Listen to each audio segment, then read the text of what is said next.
नमस्कार साथियों। एक छोटे से लेक्चर में 15-20 मिनट में हम प्रयास करेंगे जानने को कि मैप रीडिंग टर्मिनोलॉजी।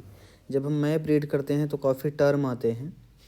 प्राय हम सुनते हैं प्रायद्वीप, केप द्वीप, महाद्वीप, creek, back water, lagoon, gulf, बहुत सारा। तो ये सब क्या हैं? छोटे छोटे, इन्हें हम साधारण शब्दों में समझ लें, इससे आसानी होती है मैप्स को समझने में। सबसे पहले हम आपको एक खूबसूरत सा मैप दिखाएं पूरी दुनिया का। ये दिस वन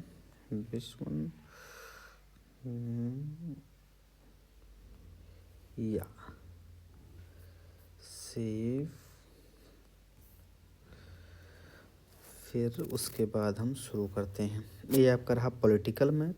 पॉलिटिकल मैप से कहने का जो तात्पर्य होता है कि देशों की बाउंड्री अंतर्राष्ट्रीय स्तर पर, उनकी नाम, राजधानी, उनकी सीमाएं क्या हैं, तो इसको हम पॉलिटिकल मैप कहते हैं कि राजनीतिक बाउंड्री जो होती है। तो ये है पॉलिटिकल मैप, वर्ल्ड मैप। ये है पॉलिटिकल। इसमें आप देख रहे होंगे पूरी दुनिया दिख रही है, महासागर दिख रहे हैं। अब तो सदर्न ओशियन भी हो गया है, दक्षिणी महासागर, दुनिया के 7 महाद्वीप।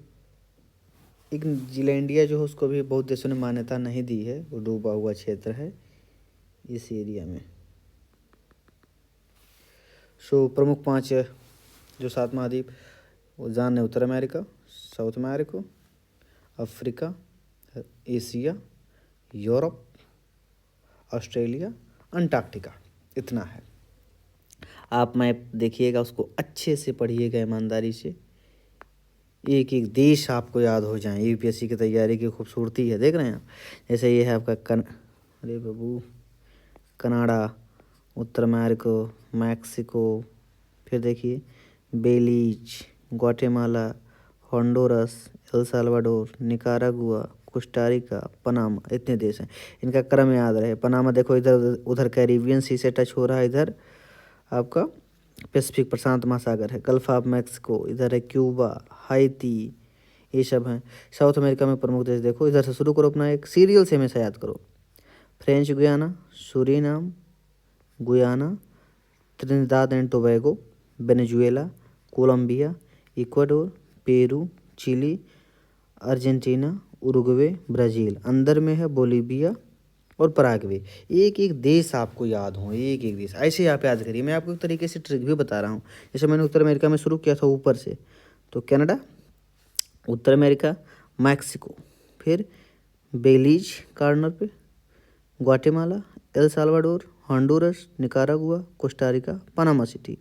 बेलीज, Guatemala, El Salvador, Honduras, Nicaragua, Costa Rica, Panama City. ऐसे आप कई बार पढ़िए, आपको याद हो जाएगा। ध्यान रहे कि क्रम ना चेंज हो। इससे बहुत सारे क्वेश्चन आप मदद पा सकते हैं अटैम्प्ट करने में। ऐसे इधर से शुरू करिए, यहाँ से फ्रेंच गुयाना से, फ्रांस का है। French Guiana, Suriname, Guyana, Trinidad and Tobago, Venezuela, Colombia, Ecuador, Peru, Chile, Argentina, Uruguay, Brazil, Uruguay, Argentina, Chile, Peru, Ecuador, Colombia, Venezuela, Trinidad and Tobago, Guyana, Suriname, French Guiana. फिर शुरू करो, French और ये Brazil, फिर French Guiana, Suriname, Guyana. 3 लगातार हो गए, French Guiana, Suriname, Guyana. फिर ऊपर में है त्रिनिदाद एंड टोबैगो। फिर बड़े देश में Venezuela, Colombia, Ecuador, Peru. Ecuador देखो किनारे ही है कोलंबिया और पेरू से, इक्वाडोर, पेरू। फिर चिली, अर्जेंटीना, उरुग्वे, ब्राज़ील। अंदर में है बोलीविया, पराग्वे। इससे आप जान सकते हैं स्थलबद्ध देश। बढ़िया से इसको याद करो, रटो, जो मन हो करो। ऐसे अफ्रीका का शुरू करो यहाँ से,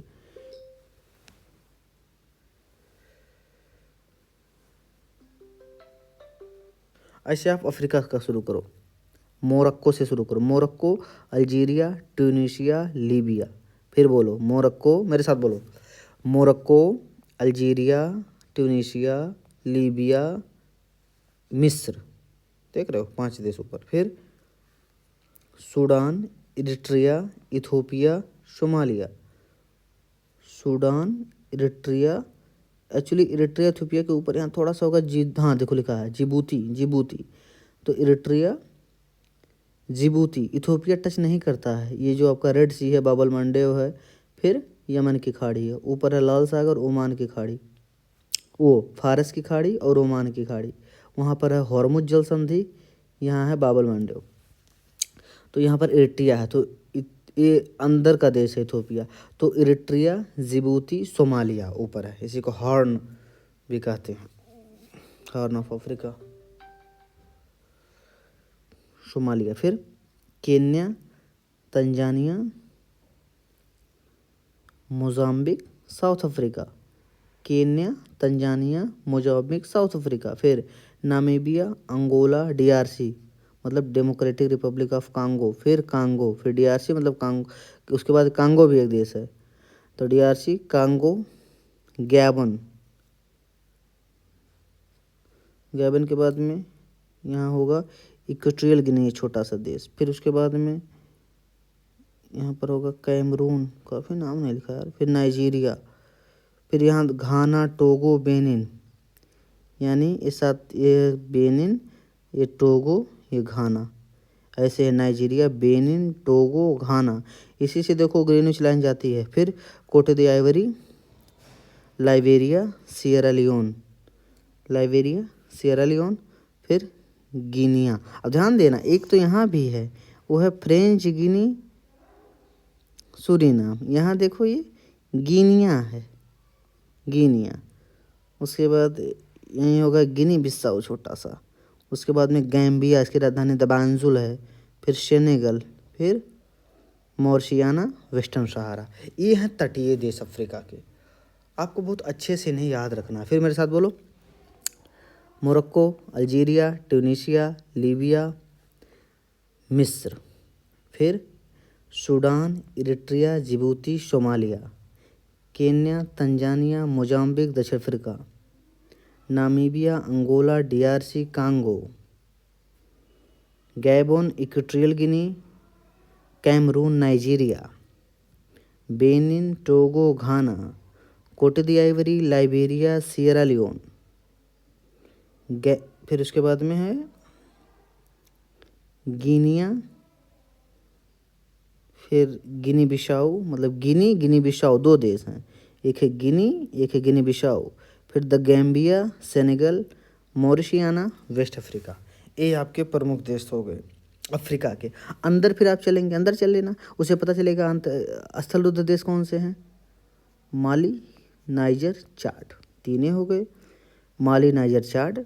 फिर बुर्किना फासो, सेंट्रल अफ्रीकी गणराज्य, साउथ सूडान, इथियोपिया, तीन यहाँ हो गए, माली, नाइजर, चाड, फिर बुर्किना फासो, फिर सेंट्रल अफ्रीकन गणराज्य, साउथ सूडान, इथियोपिया। बीच में आप पाओगे यहीं है युगांडा, यहीं होगा युगांडा, रवांडा, बुरुंडी, तीन देश यहाँ हैं, युगांडा, रवांडा, बुरुंडी। फिर नीचे आओगे यहाँ जाम्बिया, जिम्बाब्वे, ये मालावी यहाँ से लेके कैसे ईस्ट अफ्रीकन रिफ्ट वैली निकल रही है, जो आपको मैं बता रहा था। तो ये मालावी झील यहाँ भी है, मालावी। तो ये अफ्रीका के प्रमुख देश हो गए। ऐसे देख रहे हैं यहाँ पर ऑस्ट्रेलिया है।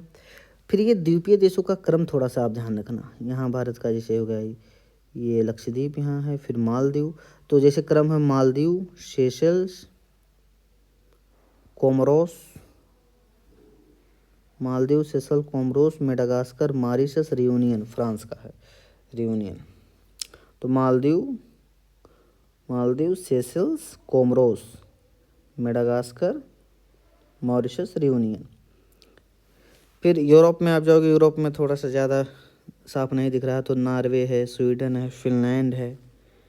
फिर आप पोलैंड पढ़ेंगे यहाँ, Poland, Germany, Netherlands, Denmark, Belgium, France, Spain, पुर्तगाल।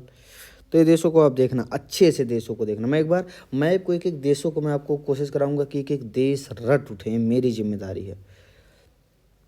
फिर Iraq, Jordan, Saudi Arabia, UAE, Oman, Qatar, Doha, ये सब देख लेंगे आप लोग। Kazakhstan, Kyrgyzstan, Turkmenistan, Uzbekistan, Pakistan, Afghanistan. तो ये सेंट्रल एशियाई देश भी काफ़ी इंपॉर्टेंट है भारत के लिए, आपको यह ध्यान देना है। China, Bhutan, Bharat, Nepal, Bangladesh, Thailand, Vietnam, Laos, Thailand, Philippines, ये सब इम्पॉर्टेंट हैं। जापान, साउथ और north Korea, Russia, Mongolia, Georgia, सब आप देखिएगा, इंडोनेशिया, सिंगापुर, जावा। तो ये मतलब ये है आपका पॉलिटिकल मैप। टर्मिनोलॉजी अभी हम आपको बताते हैं। एक और मैप एनसीसी के साथ हम लगा दें, मगर इस पर हम चर्चा ज़्यादा नहीं करेंगे, इसको मैं एक एक करके चर्चा करूँगा बाद में। अभी आप केवल देखिए मैप क्या होते हैं। आप तो मैप जानते ही हैं तो उसमें दिखाना क्या है, लेकिन हाँ इसको दूसरे तरीके से भी आप, ये पॉलिटिकल मैप और ये आपका है फिजिकल मैप।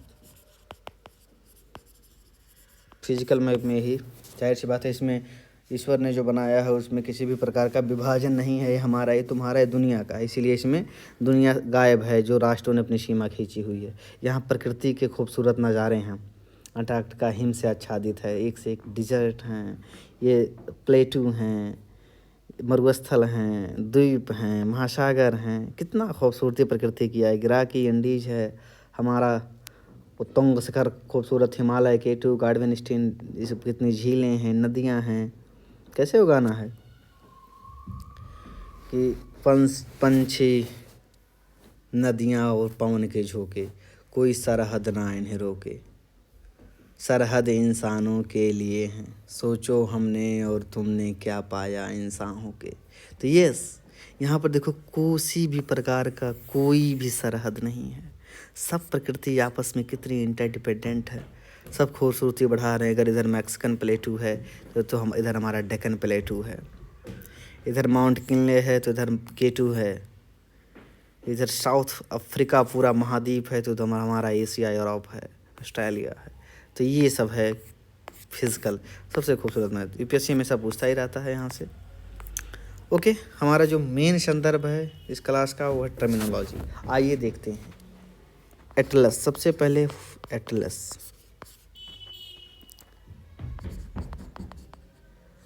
ये क्या है? एक कहें तो छोटे पैमाने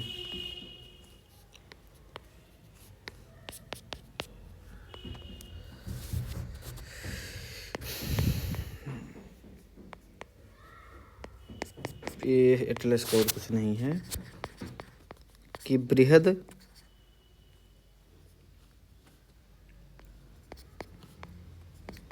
स्थलाकृतिक चाहे हुआ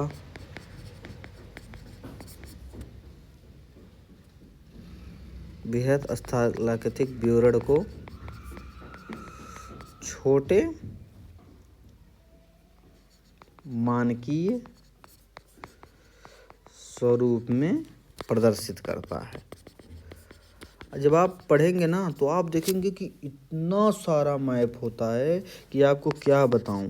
वो political, physical, tectonic map, rainfall, population, religion, मतलब जितना भी तरीके सोच पाओगे दुनिया में सब का मैप बनता है भाई। कितना रेनफॉल कहाँ हो पा रहा है, सिस्मिक, भूकंप वाला, वल्केनो से संबंधित क्षेत्र क्या है, तो ये मैप है। अब आते हैं मोटा मोटा देखें एटलस पे। ये मुख्य रूप से कहोगे तो जल स्थल का विवरण दिखा रहा है, स्थल का विवरण। पृथ्वी पे देखें तो लगभग 29 अनुपात जो है 29:71। ये है महासागर, जिन्हें हम कह रहे हैं ओशियन, और ये हैं महाद्वीप। ये 7, इसमें प्रमुख देखोगे तो प्रशांत महासागर, Pacific, Indian ocean, Hind ocean, Arctic, Atlantic, southern ocean. तो ये सब प्रमुख, मुख्यतः 3, अटलांटिक, हिंद, प्रशांत। अटलांटिक, हिंद, प्रशांत, ये 3 मुख्य हैं, छोटे छोटे तो बहुत। चलिए आगे देखते हैं। द्वीप चारों तरफ से सागरों से घिरा, सागर या सागरों से घिरा, एक ही सागर से घिरा होगा, जाहिर सी बात है, सागरों कैसे हो जाएगा। एग्जाम्पल लिख लो, हवाई द्वीप, लक्षद्वीप, काफ़ी चर्चा में लक्षद्वीप भैया इस समय। फिर महाद्वीप, इसमें जो स्थलखंड होगा वो छोटा होगा, चारों तरफ सागर से घिरा स्थलखंड, इसमें बड़ा स्थलखंड होगा, ये सागरों से जुड़ा होगा, हम कहें महासागरों से घिरा होगा।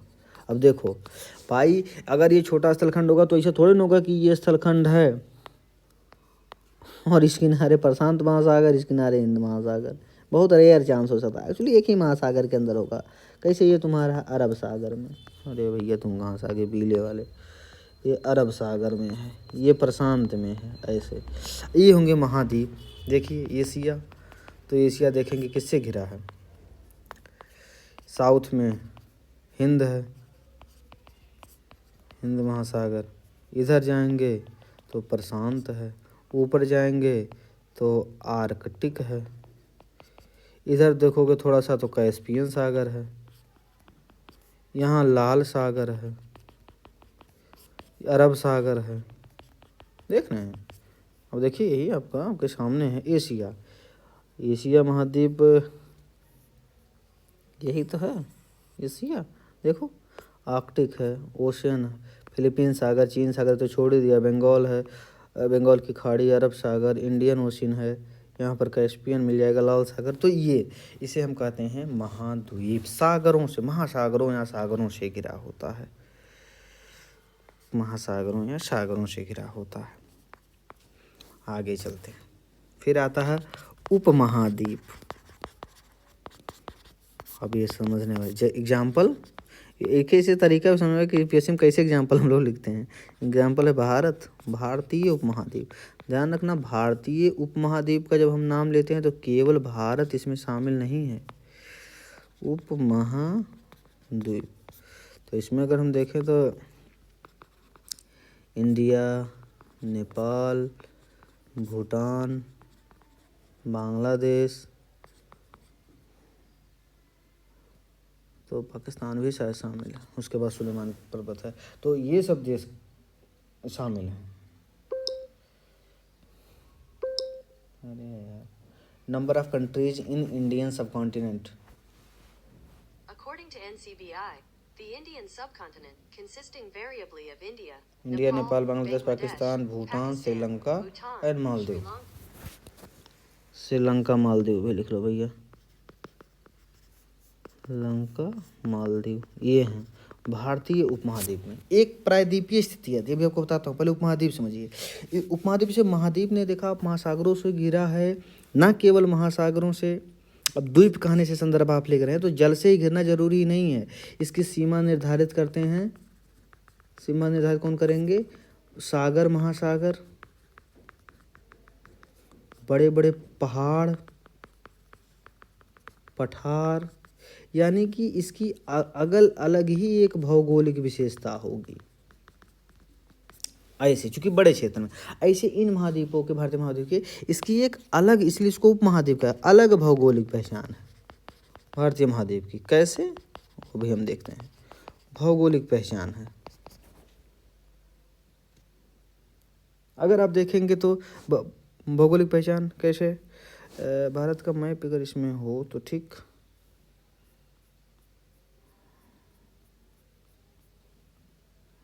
डिलीट हो गया है। तो अगर देखेंगे तो पाकिस्तान में इधर सुलेमान पर्वत श्रेणी है, सुलेमान, ऐसे अगर भारत बनेगा अपना ऐसे, तो ये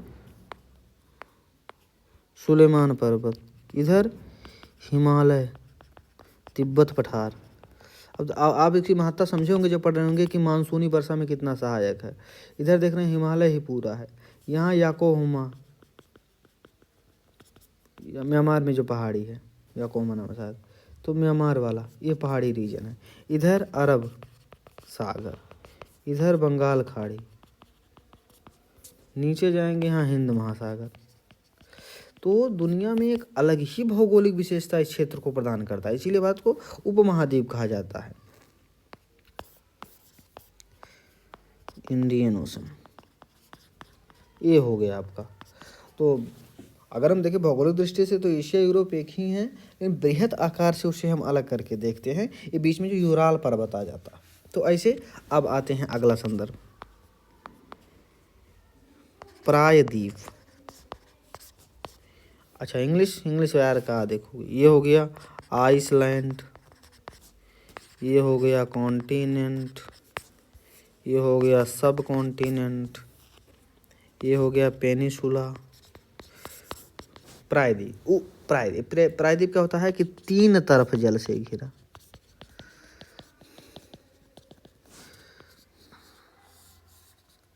भारत वाला ये प्रायद्वीपीय भारत ये है, इसी को हम कहते हैं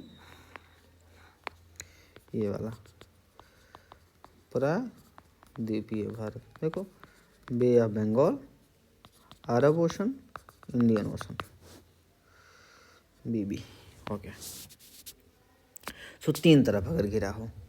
और इसी का एक लघु रूप क्या होता है, इसी के लघु रूप जो होता है उसको कहते हैं cape. Example cape of good hope, बहुत प्रचलित, केप ऑफ गुड होप। ये अगर देखेंगे तो वही कौन था जी, वास्को डी गामा, तो उसी का जो नाविक था उसी ने कहा था केड़ अच्छी उत्तम आशा अंतरीप, शायद कहते हैं उत्तम आशा। गुड माने, अब देखो वहीं से इसका कितना गजब, मतलब केप को हिंदी में कहते हैं अंतरीप, केप। गुड माने उत्तम, होप माने आशा, तो उसने उसको उत्तम आशा अंतरीप कहा था, उत्तम आशा अंतरीप। ये दक्षिण अफ्रीका में है, ये यहाँ देखो। यानी कि समुद्र 3 तरीके से, सागर या पानी से घिरा हुआ भाग हो। अगर बड़ा भाग है, अरे बाबू कहाँ है छटक रहे हो, अगर बड़ा भाग है तो इसको कहते हैं हम पेनिसुला। छोटा है तो उसको हम केप बोलते हैं। देखो केप अगुलहास है, तो बहुत जगह आपको केप मिलेगा, केप वर्दे पढ़ोगे। सो मैं समझ रहा हूँ आप समझ गए होगे कि व्हाट इज केप। चलिए यहाँ लिख लीजिए केप, प्रायद्वीप का लघु रूप होता है केप। या दूसरे शब्दों में कह सकते हो कि 3 तरफ समुद्र घिरे हो, या स्थल का समुद्र में निकला हुआ भाग, इन दोनों को कह सकते हो। देखो एक ही शब्द को कहने के 2 तरीके हैं, एक 3 तरफ जल से घिरा हो, इसका छोटा स्वरूप केप, या कह सकते हो स्थल का समुद्र में निकला भाग।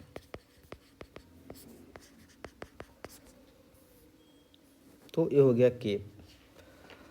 आगे बढ़ते हैं, अब आता है एक संदर्भ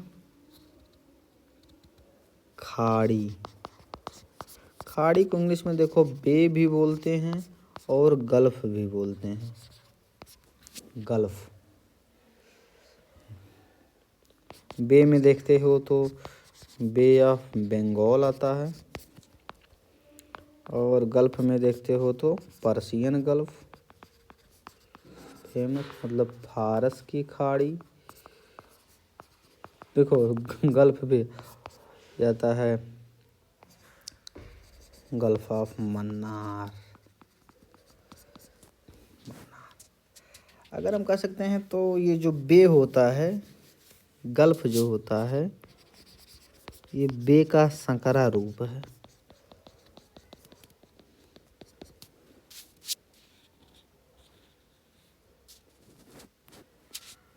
गल्फ। अब देखते हैं कि खाड़ी का डिफिनीशन देखो क्या है। ये है जल का महाद्वीपीय भाग में, जल का महाद्वीपीय भाग में घुसना, महाद्वीपीय भाग में घुसना चित्र के माध्यम से, कि ऐसे कुछ ये महाद्वीप है, अभी आपका है ये जल है, तो इसी को हम बोलते हैं बे। और अगर महाद्वीपीय भाग में कुछ इस तरीके से घुसा हुआ है जल, तो इसको हम बोलते हैं गल्फ। ये हो गया। अब देखो, जल का महाद्वीपीय भाग में घुसना बे और गल्फ कहलाता है, और स्थल का जलीय भाग में घुसना, समुद्र में निकला हुआ भाग जो है, इसको केप या पेनिसुला कहते हैं। अंतर देखो कितना माइन्यूट अच्छा अंतर है, मतलब पूरा अलग सा है अंतर है। तो ये हो गया। भारत के संदर्भ में देखो, अगर आपको एक एग्जाम्पल याद हो, हमारा ये सदर्न इंडिया है, ये श्रीलंका है। अब श्रीलंका भाई जल्दी अच्छे से बन जा भाई, इतना बड़ा तो नहीं है भाई श्रीलंका। हाँ ये सही है। ये तो अगर आप देखेंगे ध्यान से ना, तो यहाँ बीच में इधर है पाक की खाड़ी। इस चीज़ को ध्यान रखना, यूपीएससी ने एक बार पूछा भी है भाई।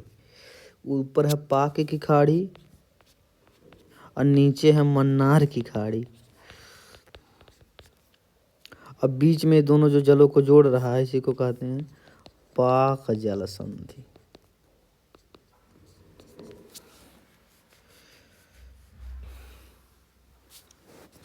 पाक की। तो ओके, आगे बढ़ते हैं।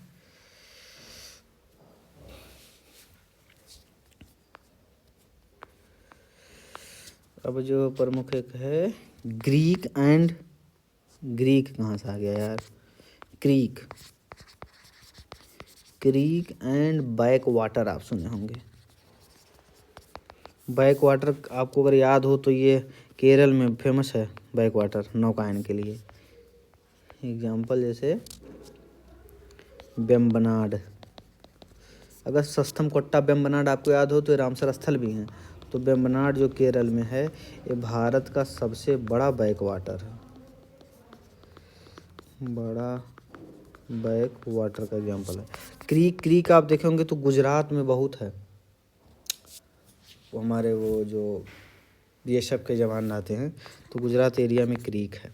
वहाँ पर देखो अक्सर न्यूज़ में आता है कि वहाँ नाव चला रहे थे हमारे भारतीयों को, मछुआरों को पाकिस्तान ने अगवा किया। ये वो क्या है समझते हैं। क्रीक बैक वाटर दोनों इसमें है, जल का स्थल भाग में घुसना या प्रवेश करना, जल का स्थल भाग में घुसना है प्रवेश करना। अब देखो यहाँ भी है, जल का महाद्वीपीय भाग में घुस रहा है जल, यानी ये बड़े स्तर पे है, ये छोटे स्तर पे जल का स्थल भाग में घुसना प्रवेश करना। अब देखो समझो, ये है मान लिया तटरेखा। अगर ये जो प्रवेश कर रहा है जल वो अगर इसके तटरेखा के लंबवत हो, यदि प्रवेश लंबवत हो तो उसे बोलते हैं हम क्रीक। यदि प्रवेश जो है वो पैरेलली हो, मतलब पानी ऐसे रुका हो, ऐसे रुका हो पानी ऐसे, यदि प्रवेश समानांतर हो, पैरेलल हो, तो इसी को कहते हैं बैक वाटर। अब आप मुझे लगता नहीं भूलेंगे, बैक वाटर इसी को बोलते हैं।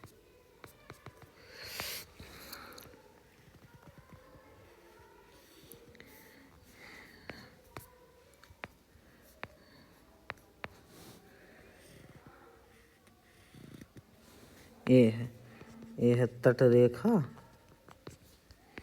ये भी है तटरेखा, ये है प्रवेश। अगर प्रवेश समानांतर है तो उसको बैक वाटर, नहीं तो क्रीक। तो ये वेम्बनाड केरल का बहुत फेमस है नौकायन के लिए।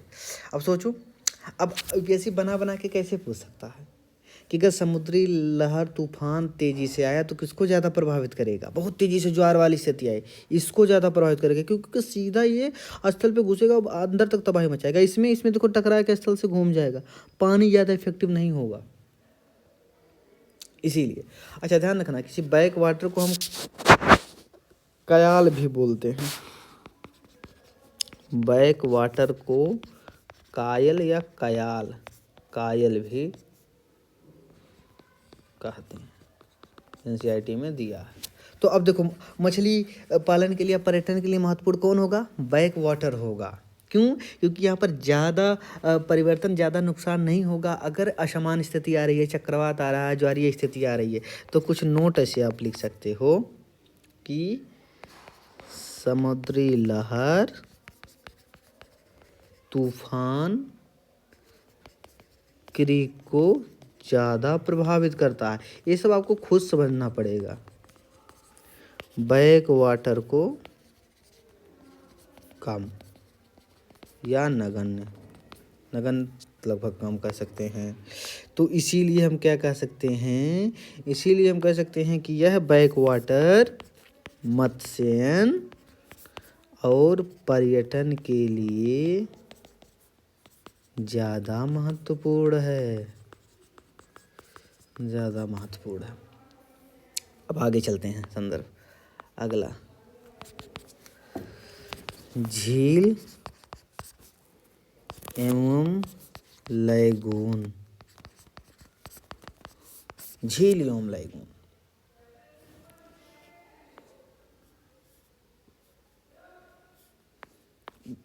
झील लगून क्या है?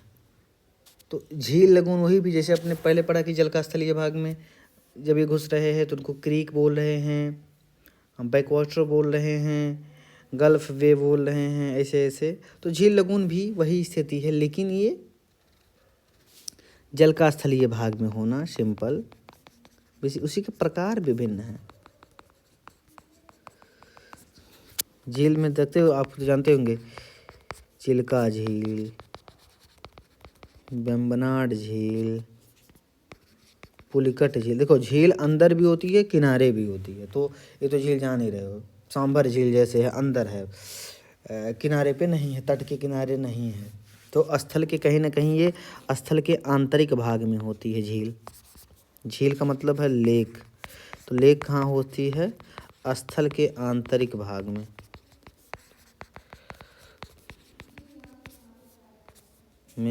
जल, आंतरिक भाग में। लगून यह क्या होती है? स्थलीय तट पे, या हम कहें उसका मुख जो होता है समुद्र से जुड़ा होता है, उसी को लगून कहते हैं। अब आप समझ गए होंगे। जैसे चिल्का लगून है शायद, मुझे जहाँ तक याद आ रहा है, मैं थोड़ा सा गलत लिखा हूँ तो मेरे को जहाँ तक पता, चिल्का लगून उड़ीसा, ये तट है, ये वाली अगर स्थिति है, छोटी सी स्थिति, तो ये इसी को क्या बोलते हैं? लगून। लगून झील हो गया अंदर। आमतौर पर लगून एक प्रकार का बैक वाटर है, परंतु लगून गोलाकार जबकि बैक वाटर तट के समानांतर और लंबा होता है। तो लगून कह सकते हैं कि एक प्रकार का काइंड ऑफ बैक वाटर। लेकिन अंतर क्या है? लगून होता है सर्कुलर और ये होता है चपटा। ये अंतर हो गया। आगे आता है क्या? जल संधि, वाटर कन्वेंशन। जल संधि का मतलब जल की दो महान राशियों को जोड़ना। संधि जो जल को संधि करा रहा हो, तो जल की दो महान राशियों को जोड़ना। ध्यान देना, यूपीएससी ने मेंस में पूछा था 22 में, जल की दो महान राशियों को जोड़ना। जैसे स्थल संधि, स्थल की दो महान बड़े स्थलों को जोड़ता है। जैसे आप देखें पनामा, पनामा जो है उत्तर अमेरिका दक्षिण अमेरिका में, वो पूरा एरिया कहीं ना कहीं स्थल संधि भी, और पनामा नहर जल संधि भी है, क्योंकि इधर में आपका मिल जाता है ये कैरिबियन सी, कहाँ गया ये कैरिबियन सी, इधर प्रशांत महासागर, तो ये जल संधि भी हो जाएगा। और ये जो स्थल का एरिया है इसको ऊपर जोड़ रहा है, ये स्थल संधि हो जाएगा। जैसे यहाँ देखोगे इजिप्ट में जो ये कौन सा ये प्रायद्वीप है, मेरे को याद नहीं आ रहा, या इजराइल, इस वाले एरिया को आप इसको स्थल संधि बोल सकते हो। दो तरीके से एशिया और अफ्रीका को जोड़ रहा है स्थल संधि। और ये जो नहर गई है मिस्र में, सुएज नहर, ये कहीं ना कहीं जल संधि हो सकती है, भूमध्य सागर को जोड़ रही है लाल सागर से। तो ये अंतर होता है कि स्थल को जोड़ रहे हैं, जल को जोड़ रहे हैं। तो जल की दो महान राशियों को जोड़ना, जैसे आपको हमने बताया था एग्जाम्पल, पाक जल संधि, तो पाक की खाड़ी मन्नार की खाड़ी को जोड़ रही है। अब इसी में एक आता है चैनल। कभी जहाज उस चैनल से निकल रही है, इंग्लिश चैनल हम सुने हैं, चैनल एग्जाम्पल जैसे है इंग्लिश चैनल। ये क्या है भाई? एक तो जल संधि, जल संधि ये सकरा रास्ता है जो दोनों महान राशियों को जोड़ा। ये क्या है? आकृति जल संधि होती है लेकिन थोड़ा चौड़ा होता है। ये आकृति या बनावट जल संधि जैसी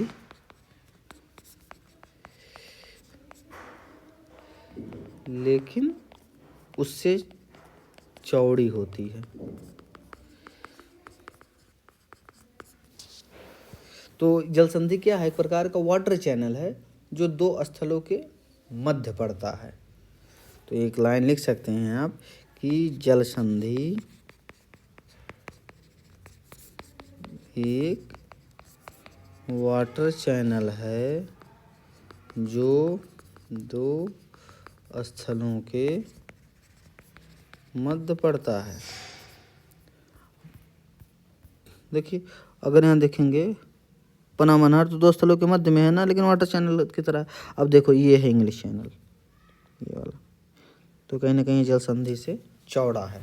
तो ये आपके प्रमुख हैं कुछ टर्मिनोलॉजी जो आपको ज़रूर जानना चाहिए जब आप बात कर रहे हो कि मानचित्र अध्ययन करते समय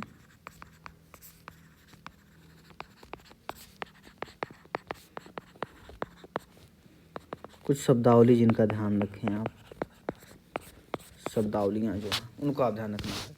ठीक है, तो आप लोग इतना जानिए, जो मैं समझ रहा था कुछ इम्पोर्टेंट है उसको बता दिया, और आप लोग अपने हिसाब से ज़रूरी होगा खोज लीजिएगा, फिर हम चर्चा करते रहेंगे। थैंक यू, जय हिंद।